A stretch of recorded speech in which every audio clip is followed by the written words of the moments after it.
Let's go, Ding. We are back. Smack Talk taking place every Wednesday. The rankings are up. Post Power Slap number 10. We got some shakeups. We got a lot going on in the heavyweight division, and we've got a show that is filled with guests. We've got the champion, Isaiah Quinones, joining us. We also got the king of kings, Ryan Phillips, who we haven't spoken to a little bit, but I'm incredibly excited to see what he thinks about all of these season 3 competitors making their mark in the heavyweight division. As well, newcomer Aaron Turner. We're going to speak to him, get an update, and get more of his background so you can know the man behind the man who just, from what we've seen, one strike kind of, sent shockwaves through the entire heavyweight division. And last but not least, we have Luke Simon joining us to round out the show. Ding, another busy week. We just got off the recap show that we did Monday night, and just seemingly more and more storylines keep coming out. Recap for me what people can get here tonight, Ding, and everything that's just happening. Yeah, man, listen, Power Slap 10 was monumental. We talked about it. There was a lot of things that happened that maybe were unexpected. I think that we went through kind of, some of the pick'ems. You had a bunch of underdogs that won. You had some favorites that looked a little shaky there for a moment. There's a lot of movements in the rankings. I think there's just a lot to talk about overall. When you look at, we just had an event on Friday. The rankings are updated. They're updated everywhere, right? On social, on the website. We see people in places that we maybe didn't expect. The general consensus is that people are okay with the rankings as they are. I'm sure that there's some people who disagree, but the majority of people who voted on our polls for each ranking that did change, they said that they agree with it for the most part. Like you said, Aaron Turner, a guy we haven't really heard from, we don't know a whole lot about. He was a ghost coming up to this event, so we didn't really know who he was. Obviously, I actually learned about Aaron Turner when I met him.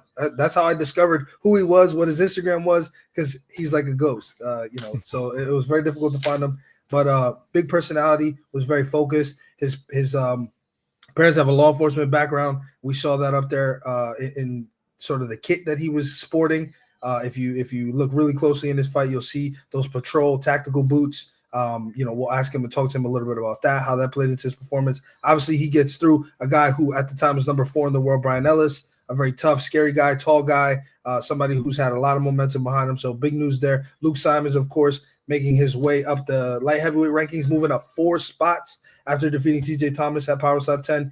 We also have the champion, as you mentioned, Isaiah Quinones, and still defending his championship, but it wasn't without any adversity. And from what we saw afterwards, it seems as though he's ready and prepared to take on Brendan Bordeaux and see him again as his next match. And then finally, like you said, the King of Kings, Ryan Phillips, a guy we have not seen. He just, for the very first time in a very long time, is unseated by his friend, by his, somebody that I think he would consider his brother, Dorian Perez, a mutual opponent.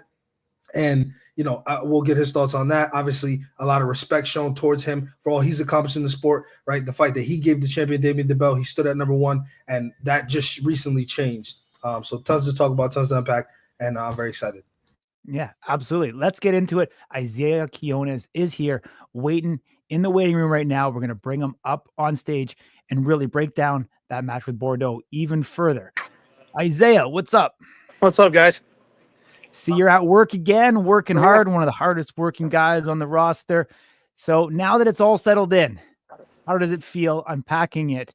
And is the face feeling any worse for wear right now? Oh, no, it feels fine now. I mean, it's nice to actually finally come home and take my time and enjoy the victory. I know I got to get ready for March coming up, but hey, my boy Brandon already knows. We already had this conversation. We have nobody else in our weight class that's ready for this. So that's why Brandon was the only one. I mean, besides Jake Paul, Brandon's the only one that I got. So it was a little too close for comfort. I was a little sick all week. I mean, you guys heard it in my voice when I was doing interviews and everything. And then, I wasn't 100% healed from Abu Dhabi, but Brandon, rocked me, but that's where it goes to show you, a little more experience pays off. Absolutely. 2 things to unpack there. I was going to ask you, do you think the quick turnaround from Abu Dhabi affected you at all? I thought I had an advantage just because I was there for weight and stuff like that, which I would say I was there. My weight was pretty good. I had an advantage on that aspect, but I think I wasn't fully healed from the John Davis one. He hit me 5 times, man.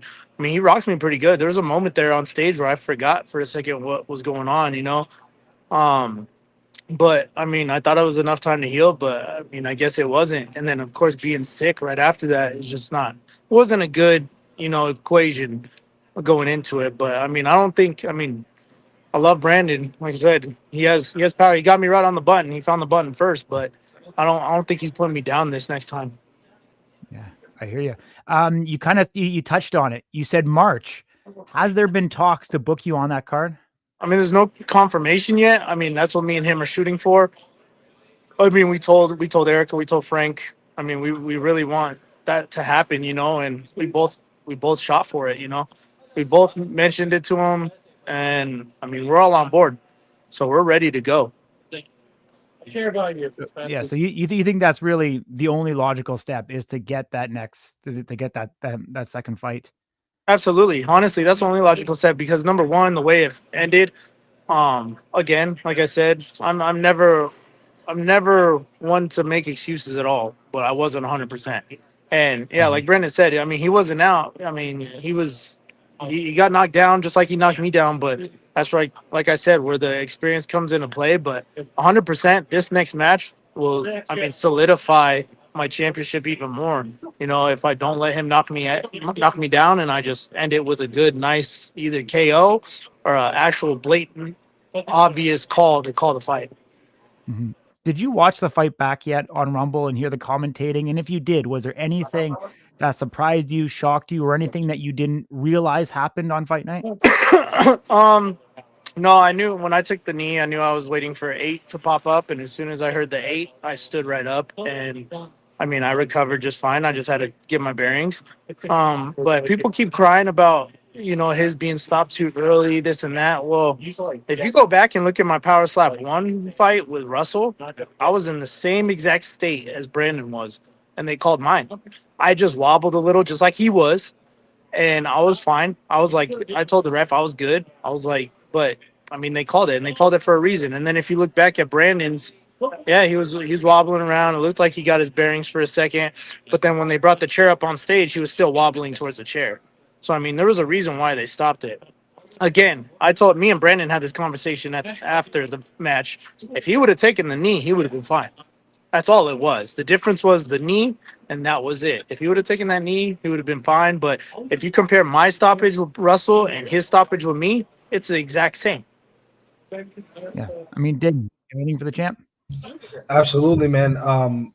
First, I want to ask you, and this is a question projecting forward. In the early days of MMA, particularly in the UFC, those matches and the way that those guys fought really has paved the way, and it becomes moments that you look back at and sort of draw inspiration from. I'm just being honest here. I'm not trying to stroke anybody's ego, but I think for as short as it was, right, obviously only going 2 rounds, I think that your match was probably one of the most competitive, I'll say, and I'll also say technical. And the reason why I say that is because it looked as though you were down, right? I'm pretty sure you lost that first round. I don't have the scorecards on me, but I'm pretty sure the judges gave him that first round. In the second round, you get hit. He puts you down. So now you're in a place where you got to do something special here. So if we look at the scorecards, let me make sure I'm reading this right. Brandon won first round across all 3 scorecards. So when you look at the second round, you get dropped. So now not only do you have to battle back from the fact that you lost round 1, but now you also dropped in round 2. So the only options for you are to knock him out or drop him in a way that's worse. And knock him out, it could be any finish, TKO, KO, whatever. And you do, right? This is your first title defense. You just turned around. You've been on a hot streak, but this was touted as the guy. That's why he was chosen to fight you. How important do you think all of those things are? Again, with respect to how short the fight actually was, given that you had 5 rounds, but you only needed 2. How important do you think this will be for the future of the sport on both ends? One, where you show that championship meta and kind of that there's levels to this, so to speak. And then 2, from his perspective, where he said techniques would be the difference maker. He showed up on that night and he proved it. I mean, technique stuff was, I mean, I'll say it's a factor, but I mean, me personally, I made a few mistakes on my own where I placed my chin. I didn't usually lock in like I normally do, like I did in the first strike when he hit me. He did hit me a little high on that one, so I mean that could have been reviewed a little bit. But on the second one, I put my chin down a little too much, and I mean, like I said, he got me right on the button. I mean, his technique is still there, similar to mine, but again, like you said, this was the most exciting match, even though it was short. Our matches were the most exciting. Me and Brandon literally are the new faces to look at for Power Slap. I mean, everybody came up to us afterwards and was like, "Your guys' fight was the most exciting." You know, even Manny's and Blackburn's like, yeah, theirs was cool. They went at it, but as far as like keeping people on the edge of their seat and people out of their seat, it was definitely our match. But I mean, moving forward, I mean, again, it all depends on the refs on what they call. The ref, called the fight. I mean, it all depends on everything. I didn't get called for flinching this time. That's a new one. There's a few things that they could have looked out for, but I mean, at the end of the day, it's either you win or you take the loss and you take the loss. But I mean, as far as I know, is I think me and Brandon are going to be the new faces of Power Slap. We're going to be the new excitement coming up. I mean, we'll see if they announce March for us, if they solidify it. I mean, we already called each other out. We already said, hey, we're all on board for it. So we'll see if that's what they want to do for March. So we'll see. We'll see what the sport's like moving forward. But I think all the calls were made correct, and I mean, we're going to keep it going and keep learning with each other. Let me ask you this. Obviously, you and Brendan have a ton of respect for one another, and I think you probably have even more respect being the competitors that you guys were on that night. But as far as the rankings go right now, John Davis is number one. I think because of the way that fight ended, it probably does not make a ton of sense at this moment for there to be a rematch. You look at Brandon Bordeaux, Isaiah were kind of in the conversation. Brandon gets the call. He steps up there, has the bout that he has with you. But the reality of the matter is, no matter how competitive it was, Brandon Bordeaux lost that night. Yeah, but okay, so who do you think it should be then? No. I don't have a problem with it being Brandon Bordeaux. I'm curious from your perspective why you believe a fight with Brandon Bordeaux immediately makes the most sense and not a guy like, let's say, Isaiah Rodriguez, who was also kind of right there. Well, Azael was there. We had conversations of our own.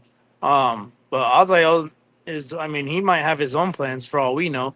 That's why it wasn't even brought up. But with the fact that the way I finished John Davis, the way John Davis actually won over Azael, I mean, that right there alone, the person that gave me the most battle so far has been Brandon. So that right there is why I said rematch. And to me personally, it's a little pride thing also, is for somebody to knock me down like that. I don't take that very well. And I definitely want to go up there when I'm 100% and not hear all these people crying about, oh, this fight got stopped early. Oh, I think Brandon won this and that. Okay, well, let's get back in there and let's solidify it. And I'm going to show you why Brandon didn't win. I don't disagree with you. I was just curious from your perspective. Yeah, that's honestly, that's 100% my perspective. Is Azael had his two chances against John. That didn't happen. That didn't fall through. And I slept John.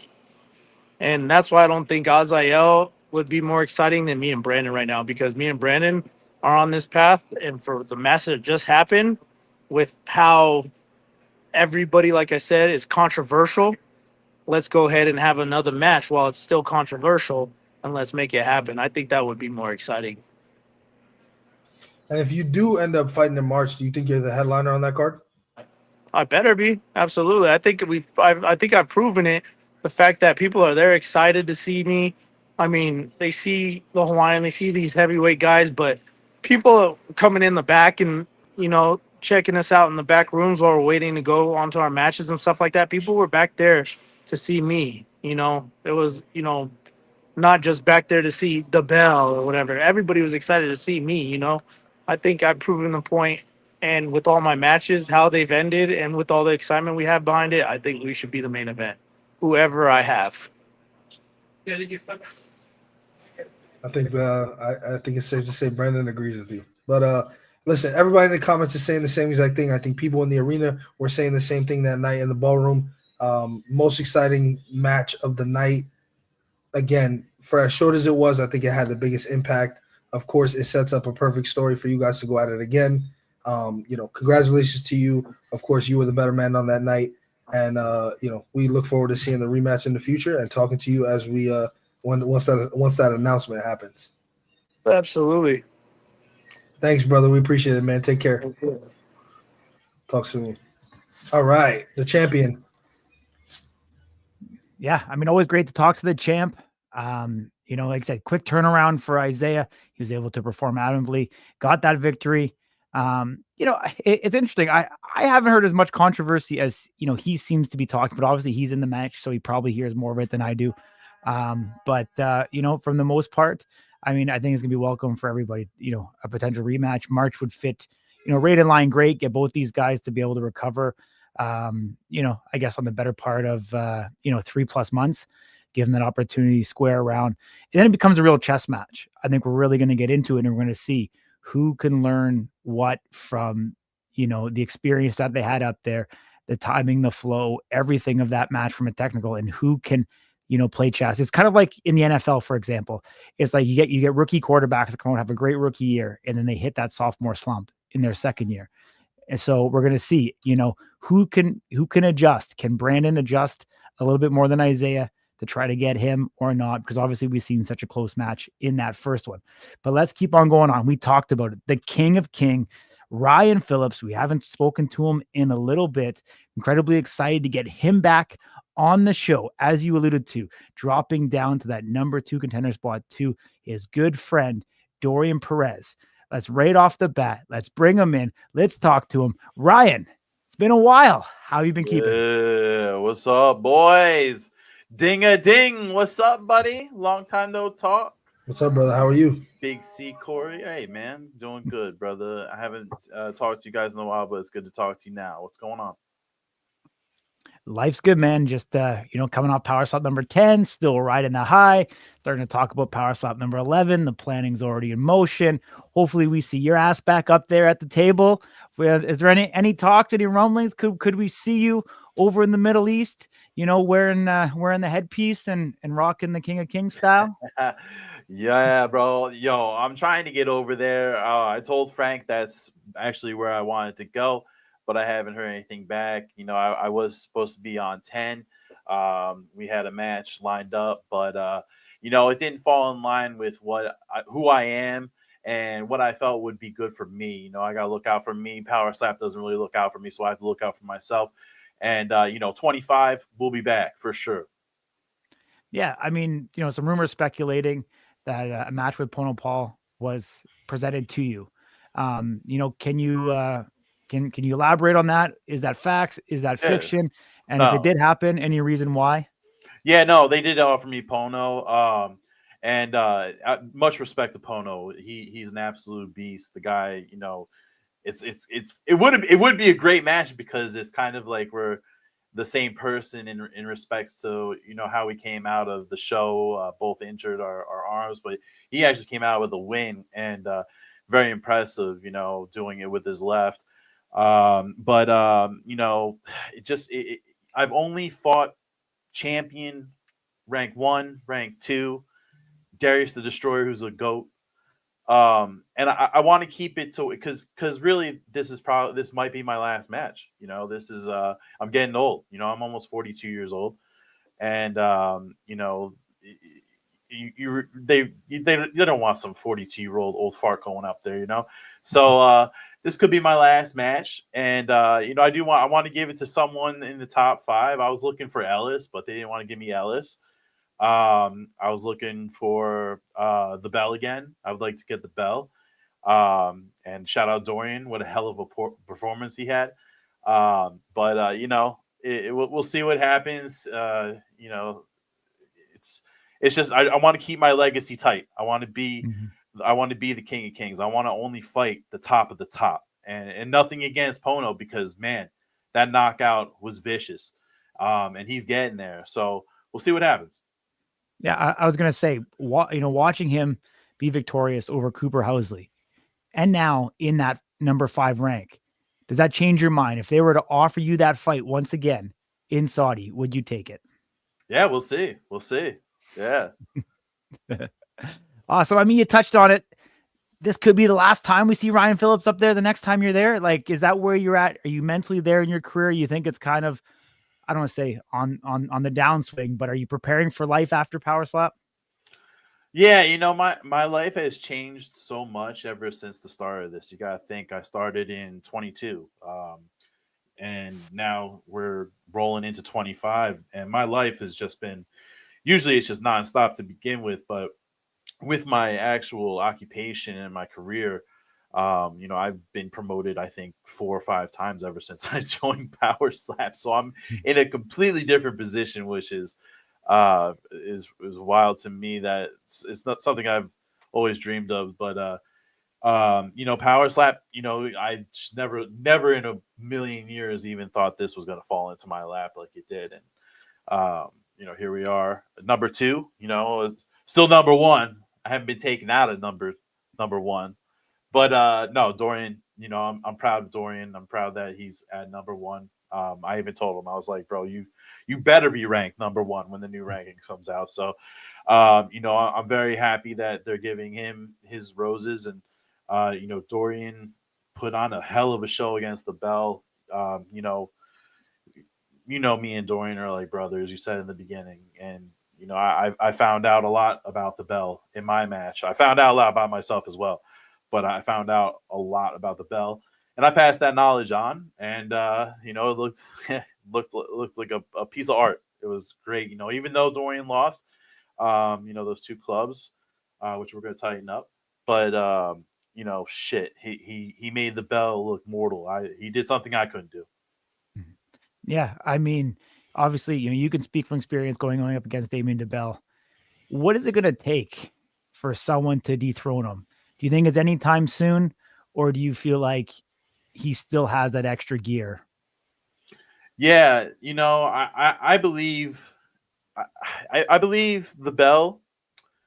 He can still go. I mean, he is he's the greatest right now of the heavyweights. I mean, he's undefeated in Power Slap. His only loss is to Frank the Tank, and that was his very first match. He's one of the greats. Absolutely. Do I think someone can take him down? Yes, I believe Dorian has the chance to do it. I believe I could do it. I believe I still have a chance to take the champion. Like I said, from the data that I downloaded in our match, I passed along to Dorian, and it worked, and it made him look mortal. So the game plan's working. But Dorian himself is another human being. He's very strong. He's been working out. He's been doing his damn thing, and those slaps were. I was in shock when I saw those slaps hit. They were rocking the bell like crazy, rocking the boat, baby. But shouts to Dorian. He put that work in. He deserves a rematch with the Bell. If they offered it to me, I'd probably turn it down. But I want to see Dorian get that belt. He deserves it. Yeah, Ryan, that's an interesting point, man. As we look at the top five as it stands now, right? Obviously, Dorian in number one. It sounds like your preference would be not to compete against him. Number three, Nate Bernard, a guy you've already defeated. Number four, James Siegman. We talked about Pono, who's at number five. What's your relationship with James Siegman, and what do you think about the prospect of a match with him? It's a possibility. Absolutely, man. Anything in the top five is game. Siegman, he's been looking pretty good. The Nate match, it was close. I don't know. I could have gone either way, in my opinion. But that's a possibility. Put the hardest striker from season 3 against the hardest striker from season 1. But then again, you have that match, Siegman versus Pono. Does Pono want to get that revenge? That's Siegman versus Pono was a freaking great match. And then me versus Nate again. That's a great match too, because Nate looked pretty good. He looked really good against Siegman. Siegman isn't a soft hitter. He's swinging pretty hard. Maybe give Nate his rematch. And honestly, if I were to retire, if Nate were to retire me, I'd actually be very happy with that because Nate's a great guy. I definitely following his footsteps with the charity and things like that. He's really pushed me and motivated me to get into that more. And that would be fantastic in my opinion. Yeah, I know you mentioned that you feel like this is potentially your last one. Is there a world where we see you compete once, get a W, fight for the championship, potentially win the championship, and then retire with the heavyweight championship? Do you think that's possible? That's something that I would have to leave up to Power Slap. That it's a possibility depending on how dominant I am in my next match. I definitely will be coming in different. That's for damn sure. But that would be nice. I would love to get that belt. The whole purpose of me being in Power Slap was to get the belt. It was never really about the money. Really, never really about being famous or anything of that sort. Even though it's fun talking to you guys, doing podcasts, things like that. But the goal was always the belt, get that hardware. So if I am presented with, getting the belt, I'm going to have to think about it. Depends on the timing. I do believe that Dorian should get the rematch because it's still a hell of a match. And I think that one needs to go again. It was close. But yeah, I would love to get that belt. Absolutely, Ding. Great question. Awesome, man. Court? Ryan, a couple more for you. Yeah, What'd bro. you think? Dwayne Crespo, Dirty Boxing, Uriel Rodriguez. What'd you think of that? Man, Romero. yeah, Yoel Romero, the super soldier. Honestly, that when the news broke, I was blown away. If I put myself in Dwayne's shoes, it's very hard to say no to being in the same ring as a legend as Yoel Romero, and also to do it as the first main event of Dirty Boxing, which is Mike Perry's promotion. Mhm. I think, man, it was hard. It was tough to watch, man. Dwayne's such a great guy, and you don't like to see that happen. But he took his chance. Yeah, I give him his flowers for getting in there with such a maniac like Yoel. But put those hands up. Get those hands up.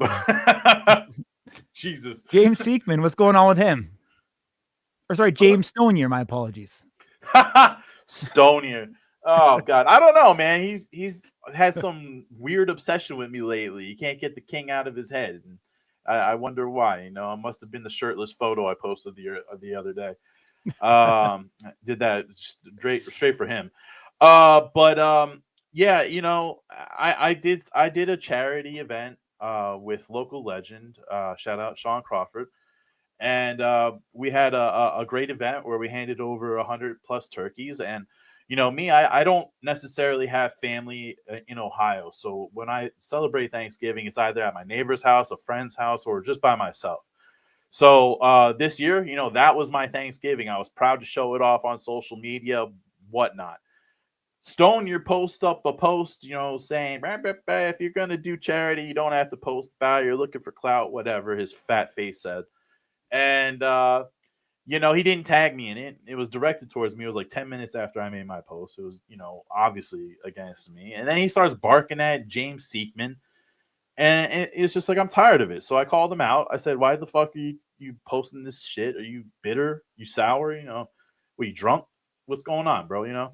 And hey, it is what it is, man. If you're that bitter and sour to post something like that, while I make a post being excited and proud and want to show my friends and my family what I'm doing, and especially for such a great cause, and not only that, but the post itself also brought in people interested to invest into the events next year, so that we can hand out even more turkeys. Because some people actually came to the event and left without a turkey. So for him to be such an asshole to post that.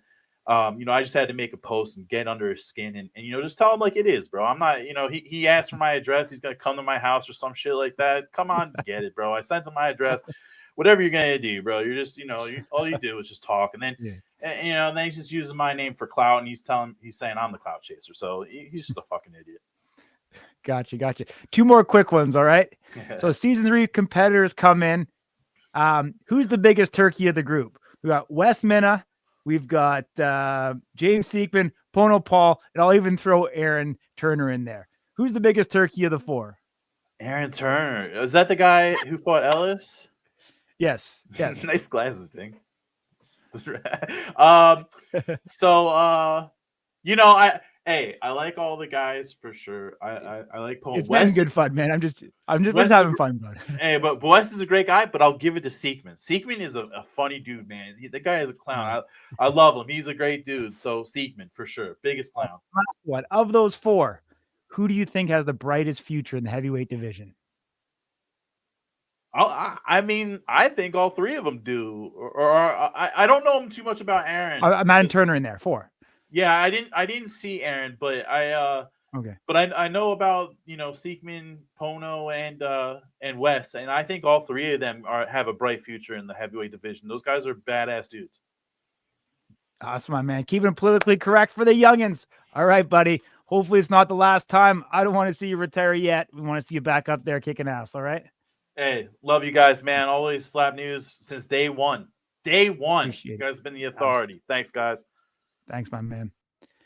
All right. What is going on, Ding? You gone all technical on me here. You marshmallow now? I'm Slap News RoboCop. Just marketing, man. Just marketing. Oh, I see where you're going on this. I see where you're going. The foresight that you have, RoboCop. You talked about it earlier about Aaron Turner's, parents being in the police, police force and stuff like that. You're kind of rolling it out. The performance that he did, large and in charge, Mr. Aaron Turner. Welcome to the show. What's up? What's up, Corey? What's up, Dang? How you guys doing, man?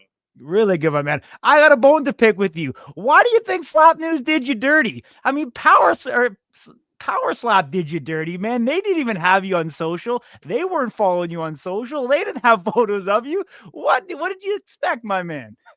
I mean, hey, this is just the way that it is, man. I mean, it's all love at the end of the day. I love you guys. You know how it is. Corey, it's definitely good to meet you at the after party. Ding, kind of had to get the most taste out of that, honestly, when he met me in the fitness room, about being a Smash Bros. Unlockable character, all black. I got a lot of made fun of about that from the guys and the rest of the fans. So, I had to say something, but, it was definitely good to meet both you guys. You guys are great and definitely love Slap News. So I appreciate y'all. So right now I just got to move my beef towards Power Slap just a little bit. Hey, but we fixed it. We fixed it, right? You gave me a photo and I got it done. I tapped on F3 and I said, bro, I know there's like 12 hours till the fights, but I need you to get this done for my man Aaron Turner. So I do want to clarify.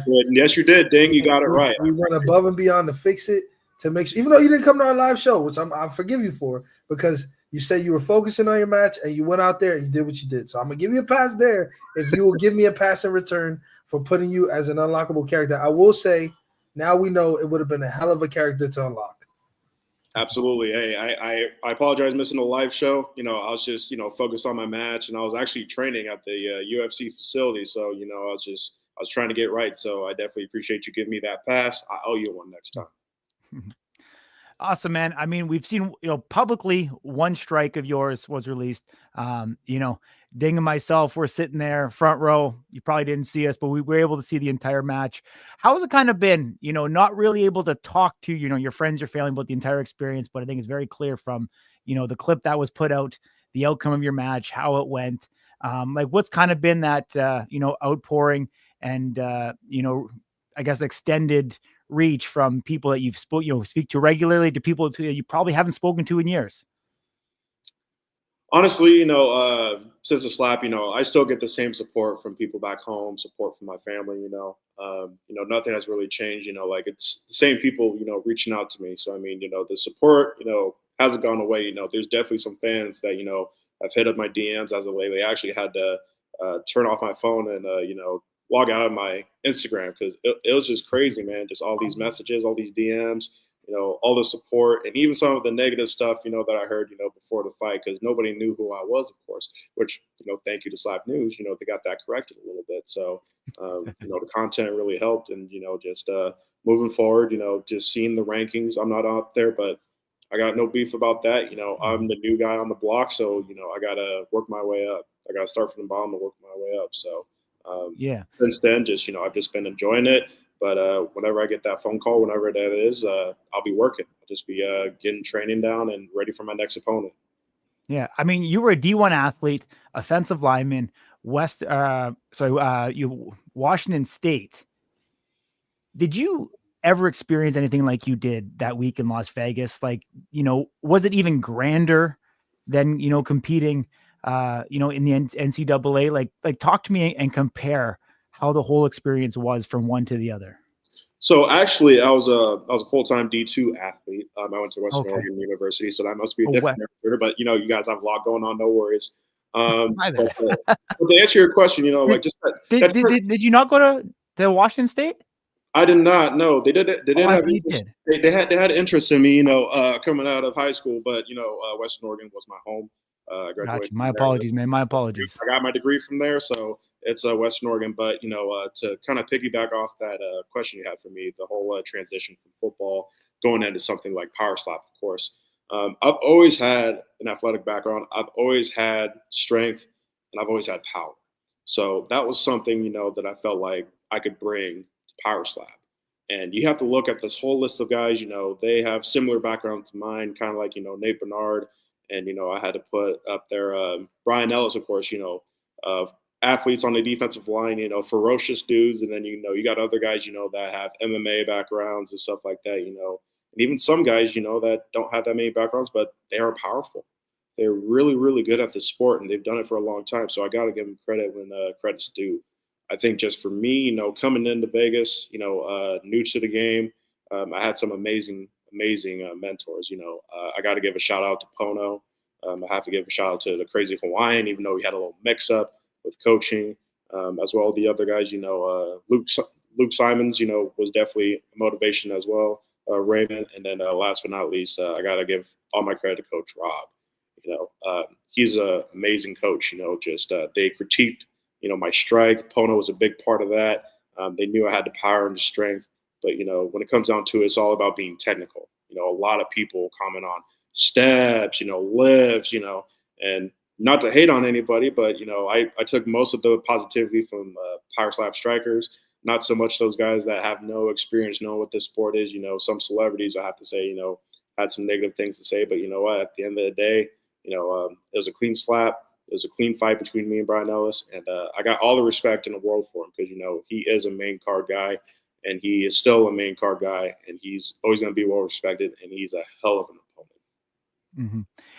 Did you have any combat experience going into this whatsoever? Because I mean, seeing you up there, you looked very calm, cool, collected. You were hyper focused.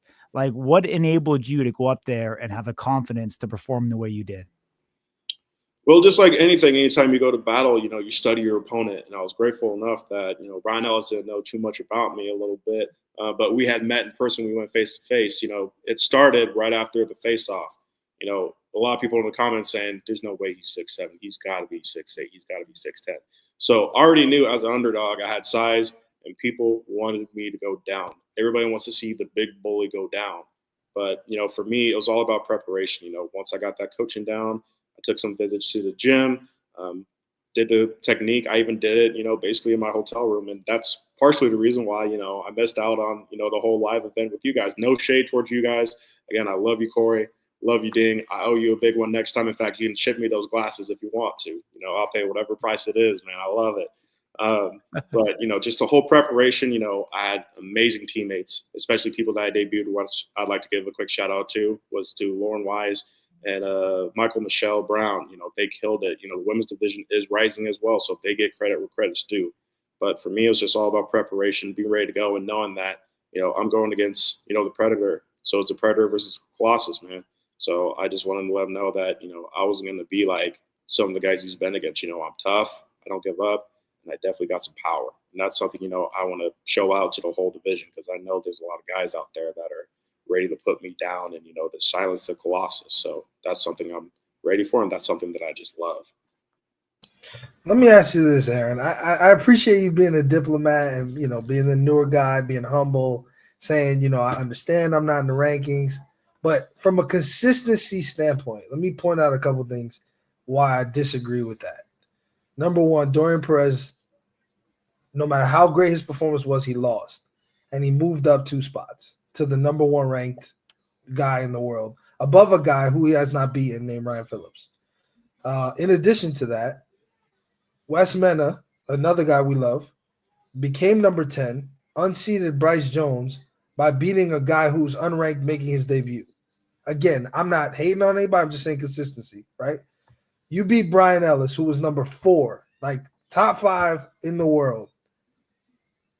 He moves down to number 6. You don't even debut in the rankings. That does not make sense to me. I'll just be straight up with you.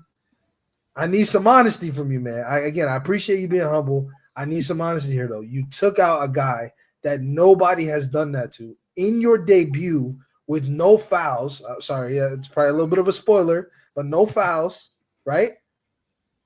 Like, talk to me, man. Come on. There's got to be some part of that you're not right with. At the end of the day, I don't let a piece of paper, which I know that's definitely what it was just a piece of paper, define who Aaron Turner is. I have to agree with you. There's a lot of amazing talent you have to understand, on the rankings. And respect to Dorian, he's a tough son of a bitch, man. He's never been knocked out. We have to remember that. He has not been knocked out. A couple dudes already in the rankings have been knocked out and have lost. So I get where you're saying. I am totally in agreement with you, Ding. I really, really am. And I know the humbleness and everything like that.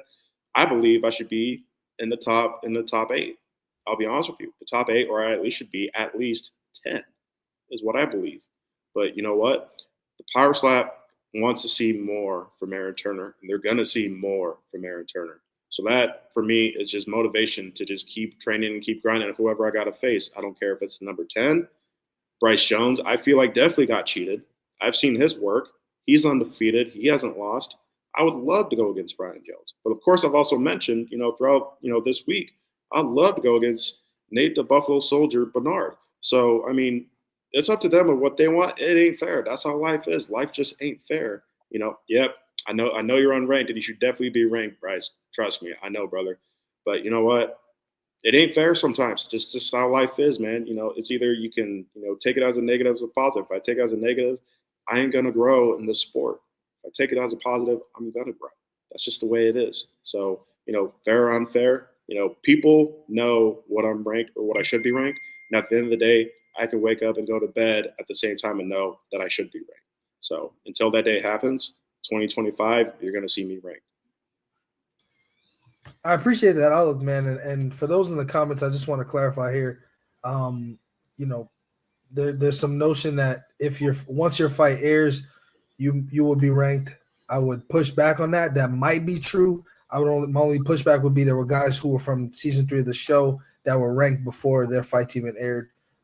So I don't exactly agree with that, and I'm not comfortable saying that will happen. But if it does, then great. That's a way to right a wrong.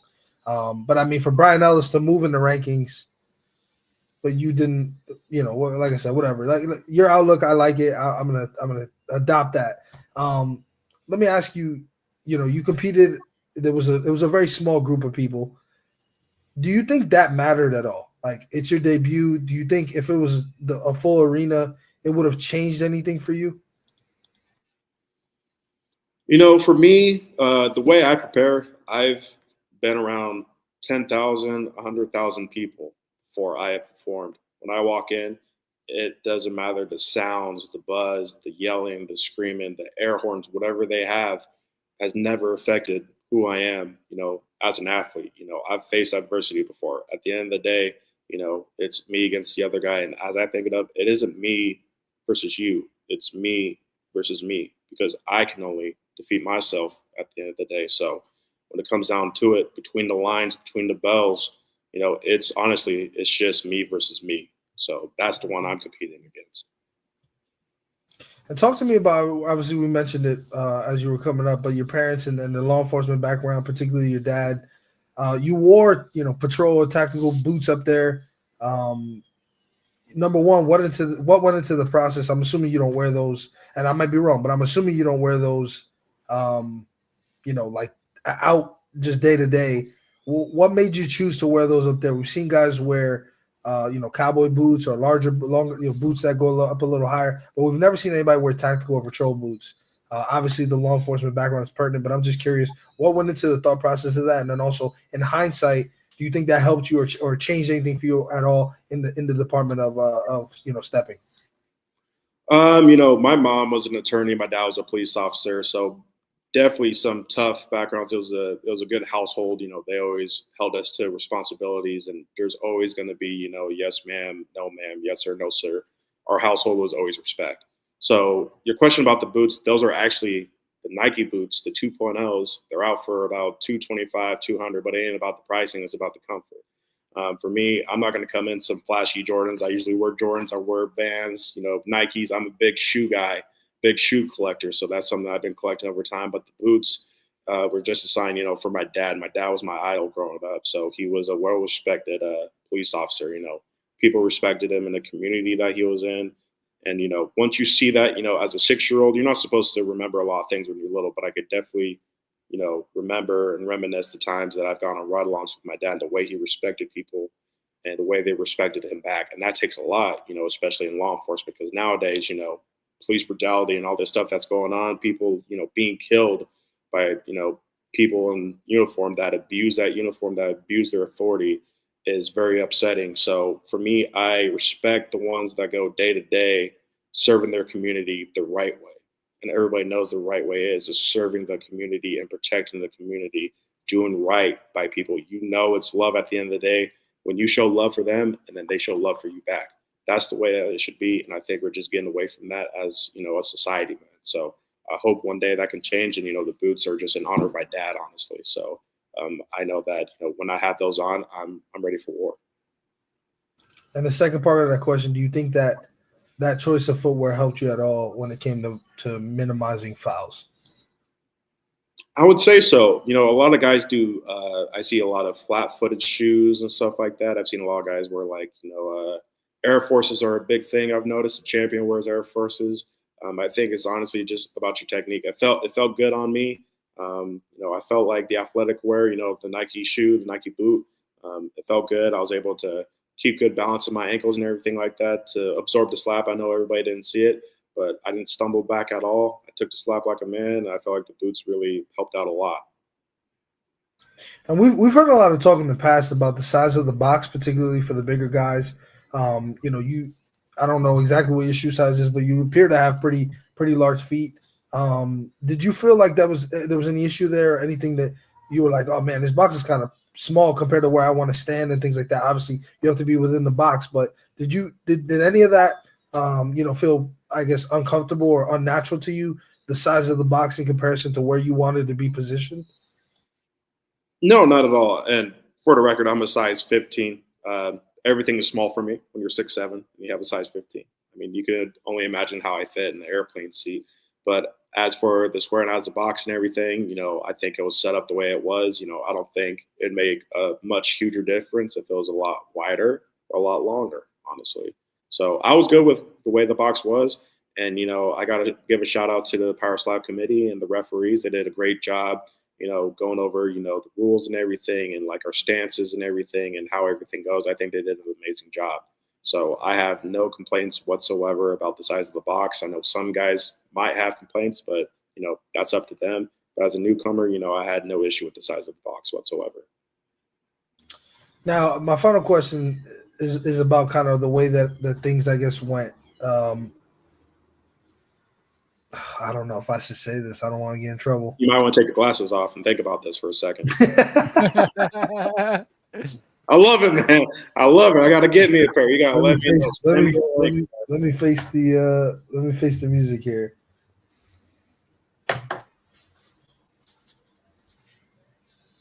Who was striking first? That wasn't made public either, was it? No, it actually wasn't. I actually didn't know I was supposed to go. I thought it was going to be like, me and Brian with football backgrounds. I thought it was going to be a simple, coin toss before the fight. Heads, tails. I thought I got to choose, because I was, brand new. I'm the underdog. I get to choose. But Erica actually notified me that, I had won the toss. So what I've been told is that it is, basically up to the Nevada State Boxing Committee that they flip a coin. So that's just the way it is. And it landed on me. And, whether if I took the slap or got the slap, Brian absorbed it. He took it. He stumbled back a little bit, but he took it. like a striker and as good as he is. So I think, the way he slapped me as well, I also took it. So it could have gone either way. All right, so you just opened up Pandora's box for me. Thank you for that. So my question is, are you content with the way the match turned out? Meaning, obviously you won. But what I'm saying is there's a lot made of guys who go up there, they get their first shot. You just talked about winning the coin toss, and they put their guy out, and they don't have to absorb any damage.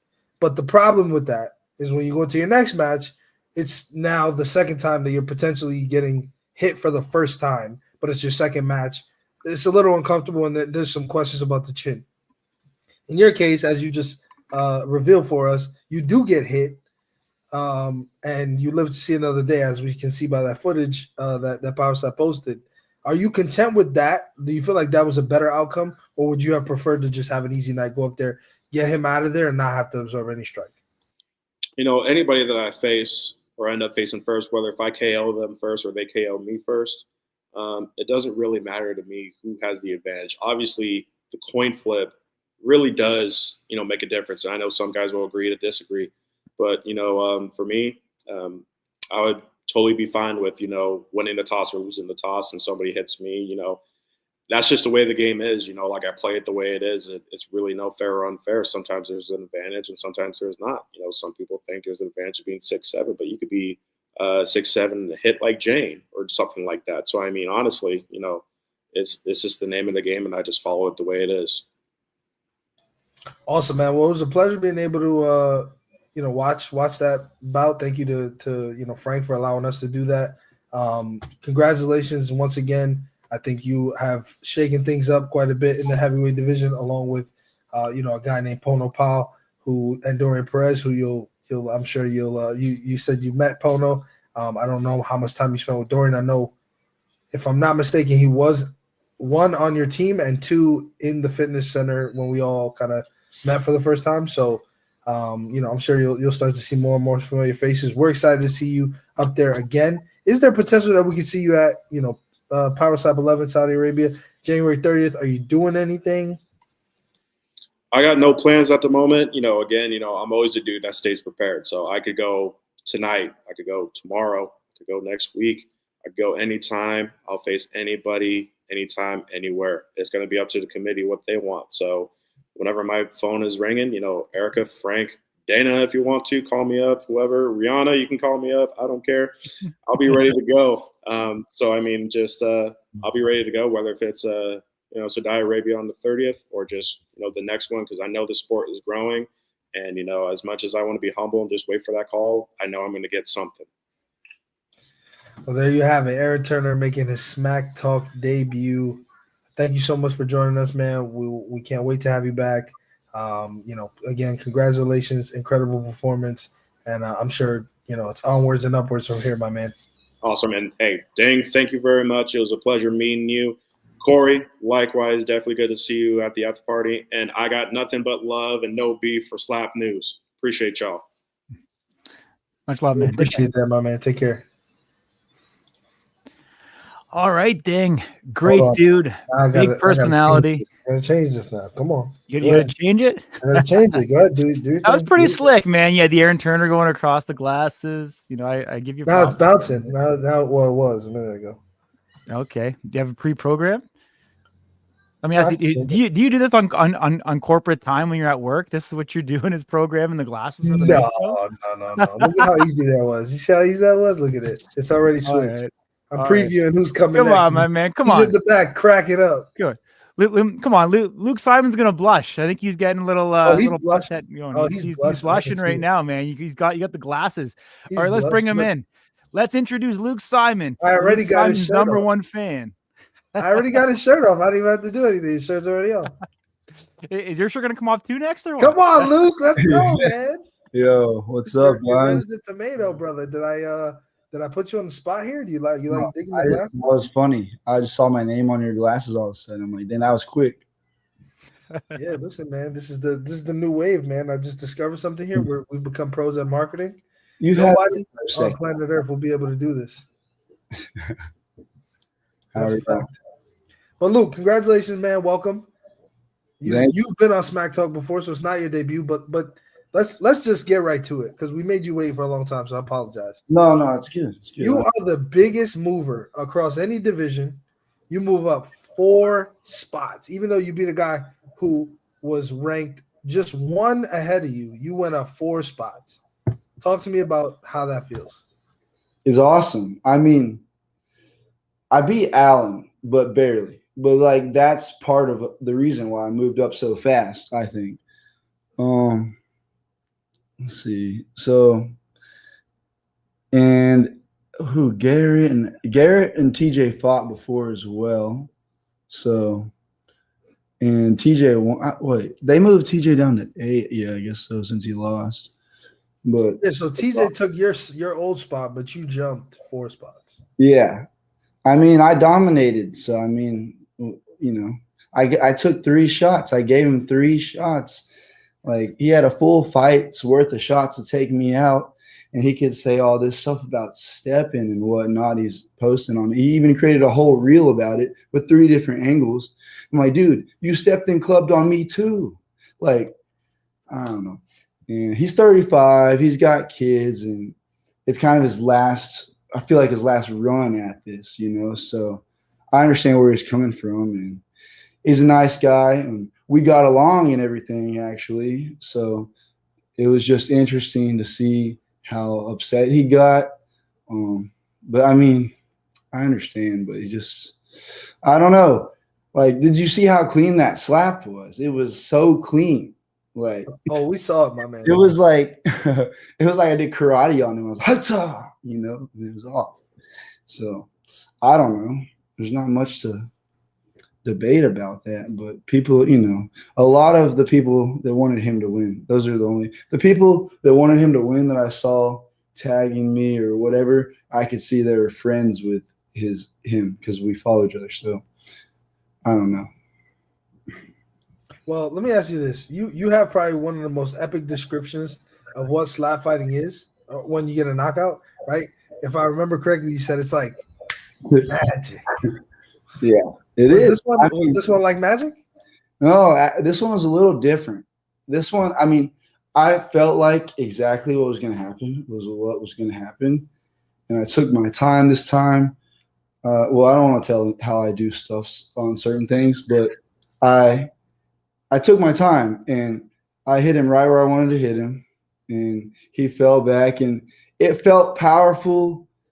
And I could tell when he fell down because at first I was backing up slowly. I was like, is he going to get up? And then I'm like, I saw the way he was moving and I was just too excited. And I just started ripping the shirt off at like the count of 7 because I'm like, there's no way he's going to pull it together in the last 3 seconds. So, and that gorilla slap system failed. He won the coin toss. He had 2 extra shots and it failed. I mean, and that's another reason why I moved up. I mean, it's crazy.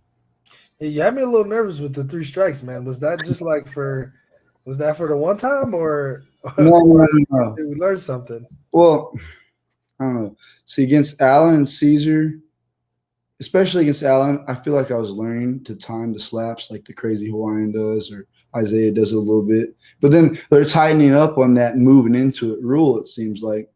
So I used to, at least on against Allen, if you look at the 3rd slap he had on me, the final one, I move into it just in the right timing to where you can see me move, but it's not enough to affect the trajectory or none of that. So that happened, and I kind of blinked out for a second, but remind me where I was at. You were talking about moving into the strike because I said, taking three. Was that just for the one time or?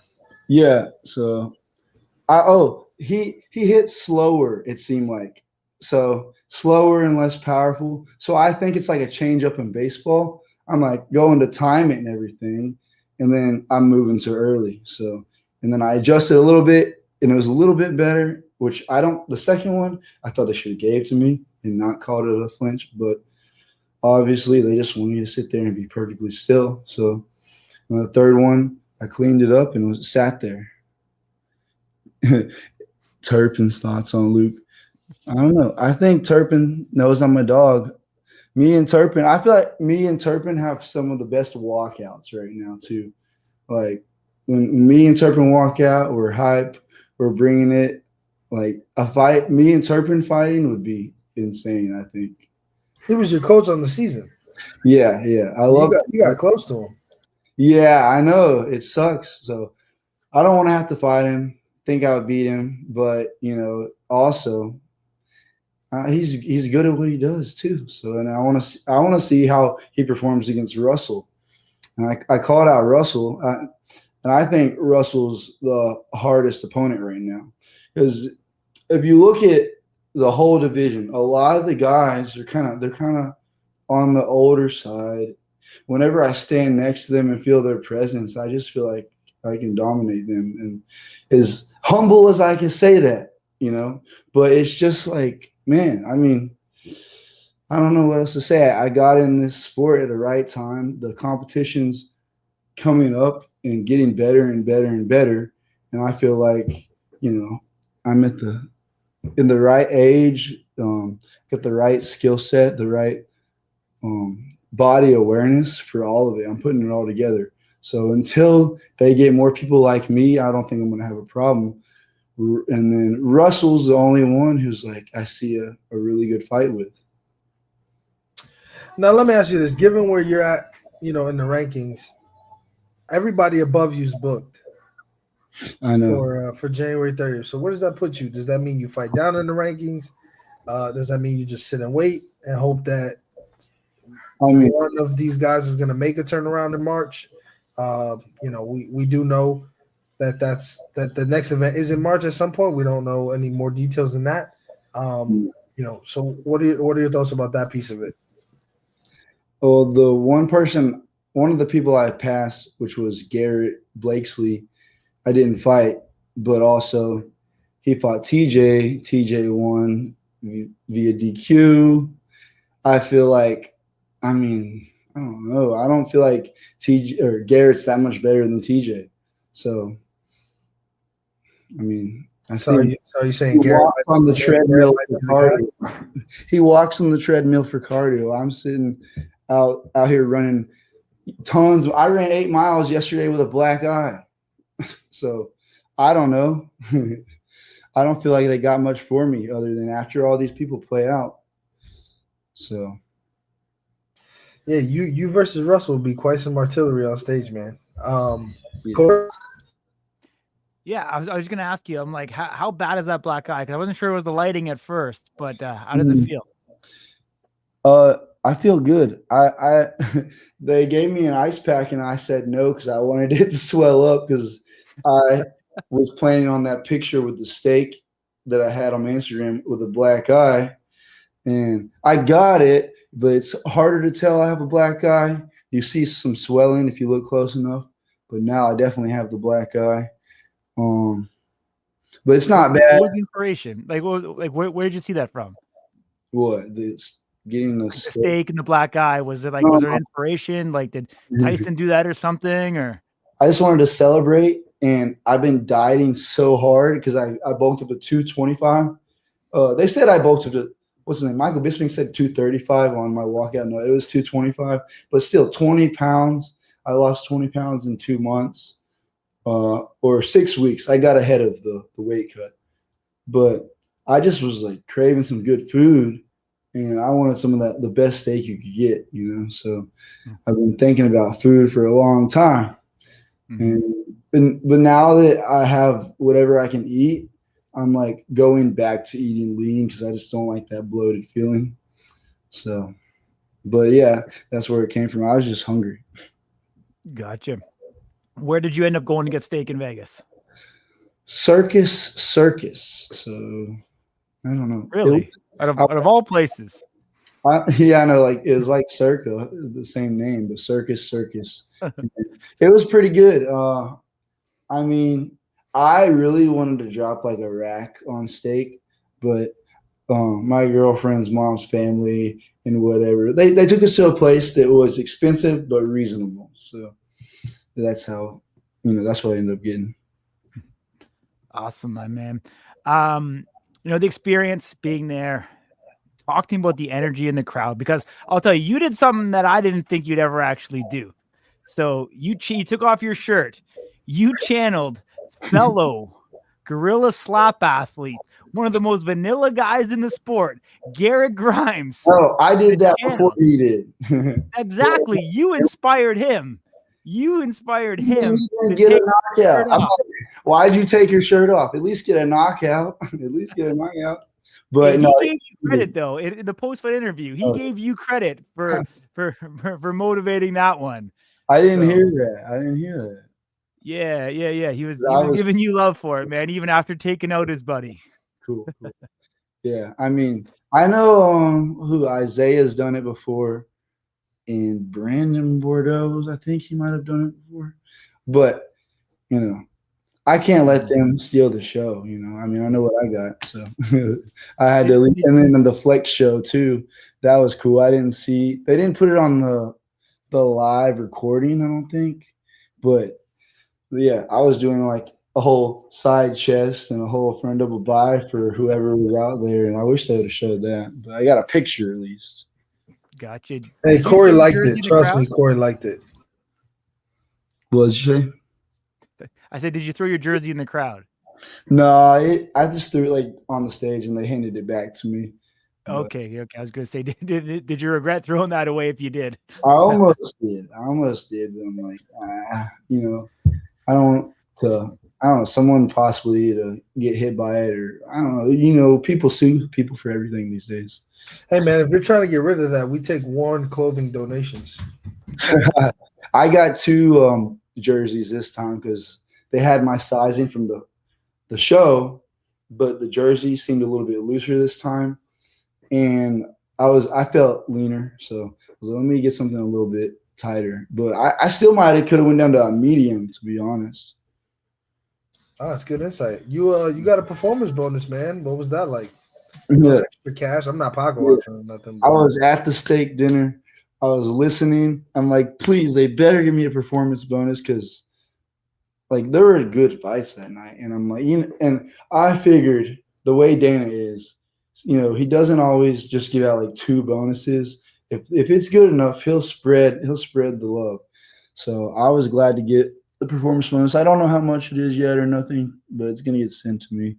And I'm not gonna say how much it is, but I was hyped because everything I said I was gonna do, I did. I keep telling my girlfriend and whoever that doubts me what I'm gonna do, and I keep making it happen with God, of course. I can't do all this on my own, because without my loved ones around me, I cannot do this at all. I would be on the side of the road somewhere if I didn't have all these loved ones around me, because I'm just dumb. The reason I'm so good at what I do is because I focus on one thing, and it's training and working hard. So, I mean, I have a job doing security, but yeah, I'm in love with training. If you want to be better than me, you got to train pretty much every day. TJ was talking about training. We upped it to 3 days a week. And I'm like, in my head, that's the bare minimum. So, you know, you got to train like Khabib would, you know, dedicate your whole life to it. I mean, you know, I love TJ. He's a nice guy, but he's got 5 kids. He's at the age where it's starting to be too late. You know, to really, is it the late prime, you know? So you either got to make it happen, or, you know, but yeah, I respect TJ for sure. I hate that he's a little bit sour, but I will talk crap back for sure. If you shoot something my way, I will say something back twice as hard, and you're going to look stupid for it. So we hear it loud and clear. One last one. We know Vern Cathy is going up against Ron Beta in Saudi Arabia. Who do you think has the upper hand in that one? Ron. It just depends. It's hard to say. I saw Vern in person, and for Vern's age, he looks powerful. But when you're at that age, your chin, you know, I don't know how that affects it exactly, because I'm not there yet, but I know it doesn't help. But he is on the up and up. Ron, the Wolverine, he's so technical. He has all these different slaps, and he's got a pretty good chin. I mean, I wanted to say Vern, but I'm really thinking the champ's going to do it. But for Vern's sake, I'm cheering on Vern because his age and where he's at and how he's came back. Even if he doesn't win, he deserves so much respect. So much respect.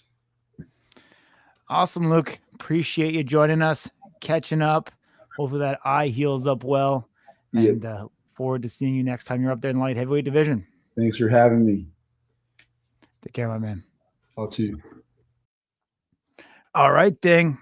Just finished up. Great episode. Isaiah Quinones, Ryan Phillips, Aaron Turner, and then we just finished up Luke Simons, 4 guests. Busy show, going in 70+ minutes. Anything stand out to you? Yeah, the mindset of Aaron Turner is incredible, man. He gets it. Not being ranked, he's making the best of it. Why cry over spilled milk? I appreciate that. Luke Simons, just again a guy that, if you watch his post-fight interview, was pretty emotional about.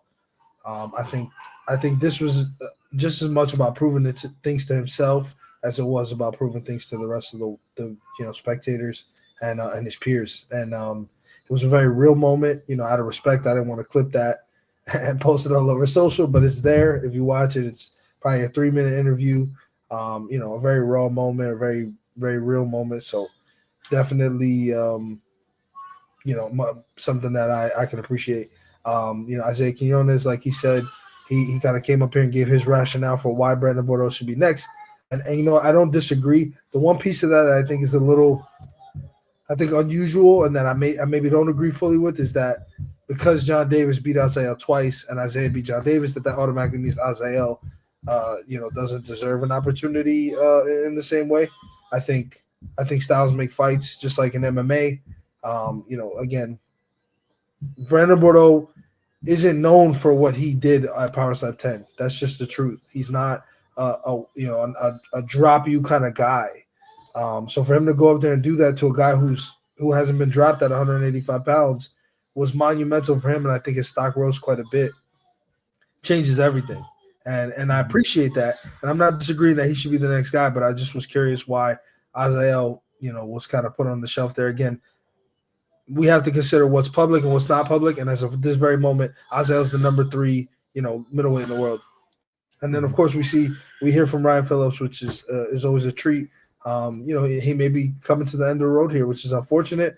But I understand him being selective about who that person across the podium is going to be, if it is going to be his last one. Yeah, I mean, you kind of touched on it. Shocking to me just to hear the way Ryan Phillips was speaking about, the next match potentially being his last match.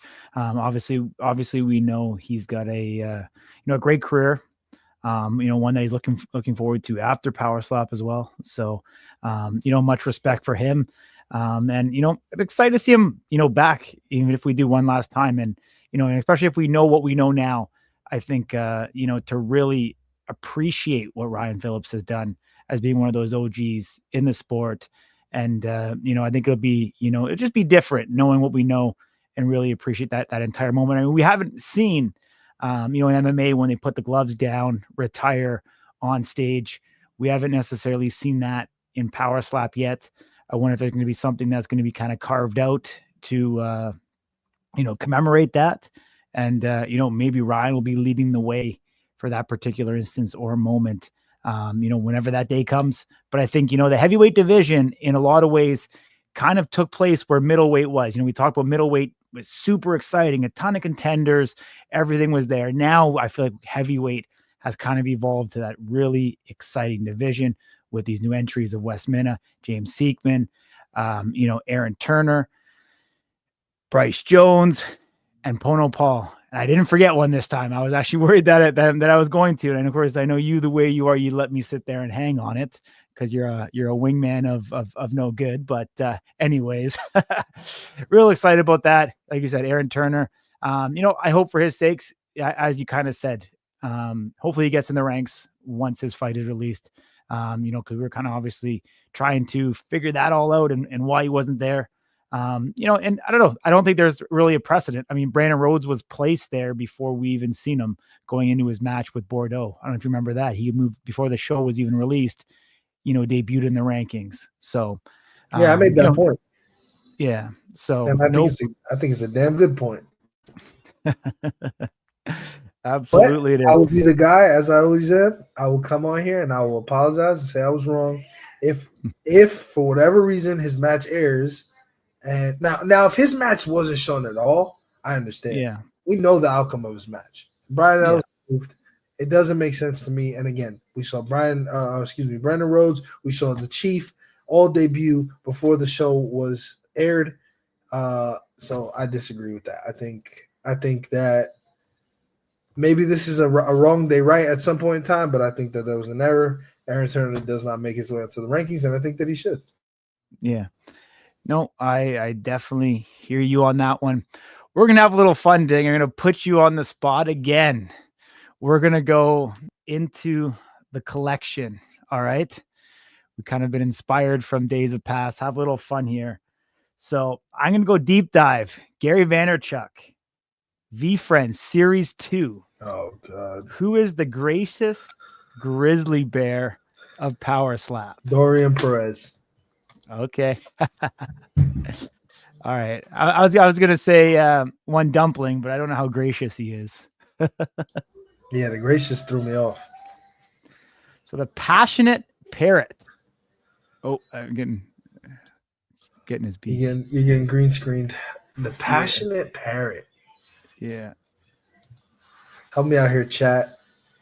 Cody Belial. Okay. I pulled that one out the junkyard. I dig that. All right, we're gonna get some good ones here, my man. I put some effort into this one. The organized ostrich.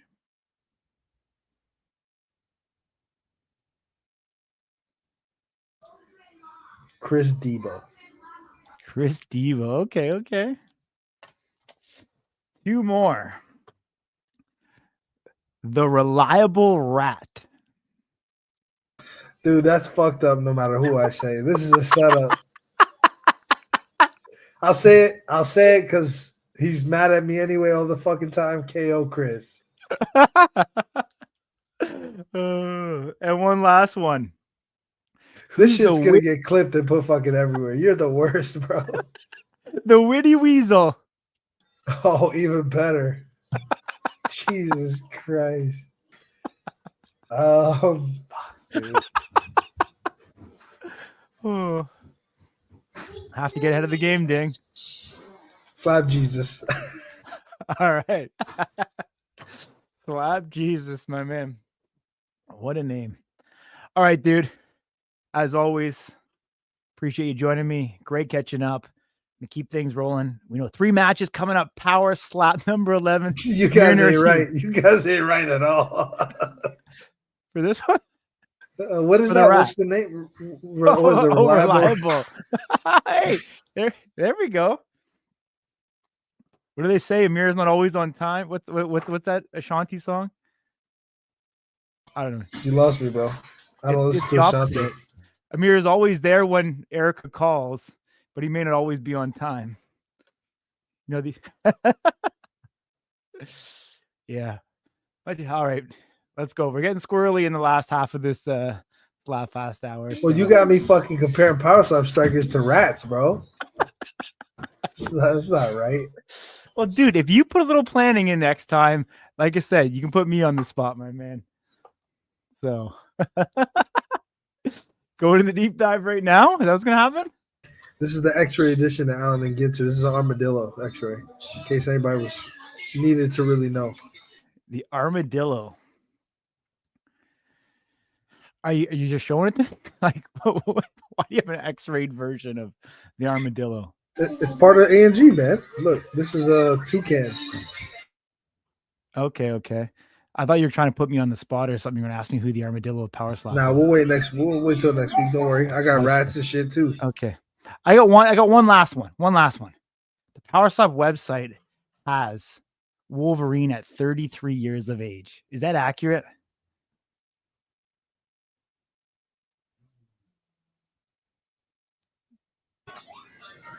Are you asking me to guess, or are you expecting me to know how old? I don't know. Wolverine is? I would have figured he was closer to Vern's age, of like 39.